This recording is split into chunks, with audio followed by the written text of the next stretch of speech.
Baginda alam Habibana Muhammad sallallahu alaihi wasallam beserta seluruh sahabat, para tabi'in, keluarga dan tabi'innya hingga kepada kita semua selaku umatnya.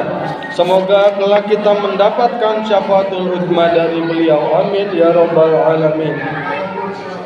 Tak lupa melalui mimbar yang mulia ini, khatib berwasiat khususnya kepada diri sendiri dan umumnya kepada jamaah Jumat sekalian. Marilah kita sama-sama meningkatkan keimanan dan ketakwaan kita kepada Allah. Sebab hanya dengan bekal takwa kita bisa lebih memaksimalkan ketaatan kita kepadanya dan menjauhi segala apa yang dilarangnya. Jamaah Jumat rahimakumullah, mari kita hiasi dan sempurnakan kehidupan kita dengan ihsan sebagai bentuk akhir dari semua amal-amal kita, agar semua tampak indah dan menawan di hadapan makhluk maupun di hadapan Sang Khalik. Jika analogi iman dan Islam adalah sebuah bangunan dasar, sedangkan finishing bagian terakhirnya adalah ihsan. Dengan ihsan yang baik dan sesuai, maka akan sempurnalah bangunan tersebut, sempurna dari segala sisi. Dan apakah ihsan itu? Nabi sallallahu alaihi wasallam menjawab dalam sebuah hadis tatkala ditanya oleh malaikat Jibril yang datang menyerupai seseorang, dan apakah ihsan itu wahai Muhammad? Lalu Nabi sallallahu alaihi wasallam bersabda, anta'budallahu ka'annaka yarahu fa illam yakun tarahu fa innahu yaraka. Artinya ihsan itu adalah engkau menyembah Allah Subhanahu wa taala seakan-akan engkau melihatnya. Bila engkau tak dapat melihatnya, maka sesungguhnya dialah yang melihat kamu. Jamaah salat Jumat rahimakumullah, dalam potongan hadis tersebut terdapat pelajaran yang luar biasa. Urutan pelajarannya justru setelah iman dan Islam. Mari kita pahami ihsan sebagai contoh kehidupan kita sendiri. Di saat kita masih kecil, di saat kita ikut lomba, ada juri yang menilai kita di hadapan kita. Kita lomba salat dan jelas kita melihatnya.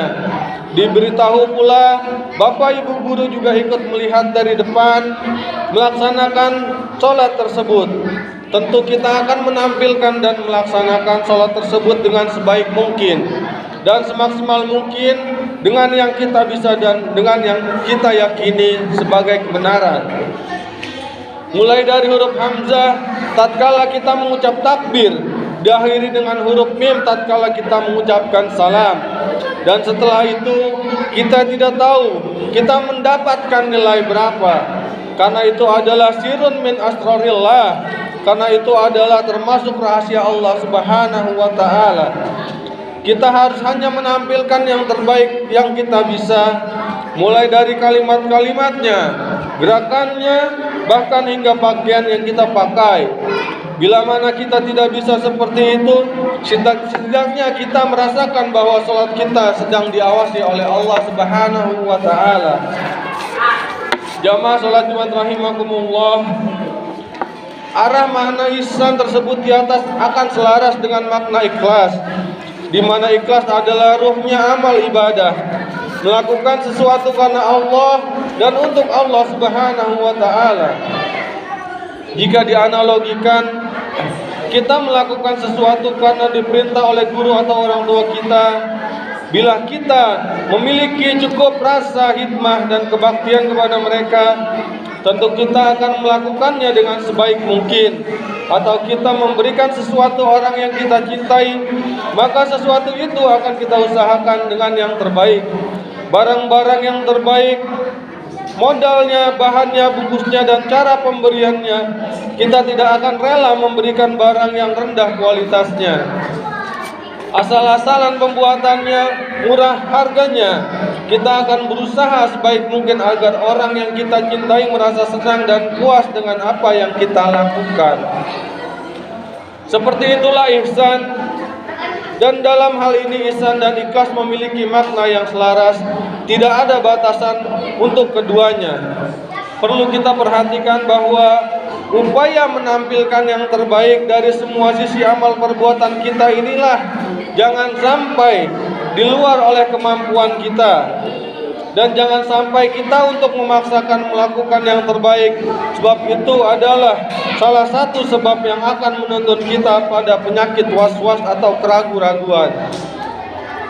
Atau bisa jadi kita akan mengarahkan kita pada penyakit jiwa yang bernama perfeksionis, yaitu jiwa yang selalu menuntut sempurna dan terbaik, menolak dan tidak terima dengan adanya kekurangan dan kesalahan kecil, yang pada gilirannya akan menuntut menuju kesombongan jiwa karena merasa suci dan merasa benar sendiri, dan berbuat zalim atas dirinya sendiri karena memaksakan melakukan sesuatu di atas kemampuan normalnya sendiri. Jamaah salat Jumat rahimakumullah. Selanjutnya ihsan itu berada di atas segala sesuatu. Apapun itu ada ihsan di dalamnya.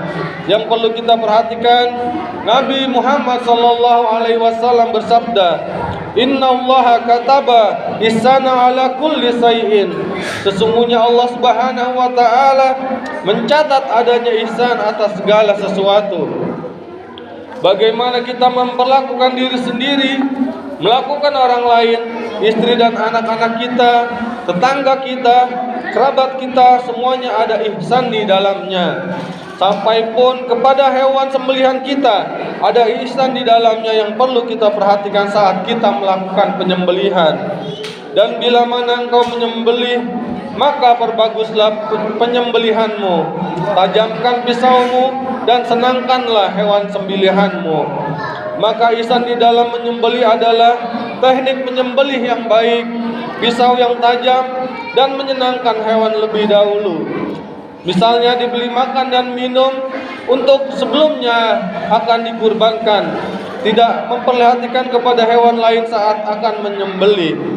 Jamaah salat Jumat rahimakumullah, demikianlah khutbah ini kami sampaikan. Semoga menambah wawasan dan keilmuan kita semua, sehingga membawa kita pada kemanfaatan fid dini wa dunya wal akhirah. Amin ya rabbal alamin. Barakallahu wa lakum fil Qur'anil azim, waj'alani wa iyyakum bima fi minal ayati wa zikril hakim, innahu tawwabur raufur rahim.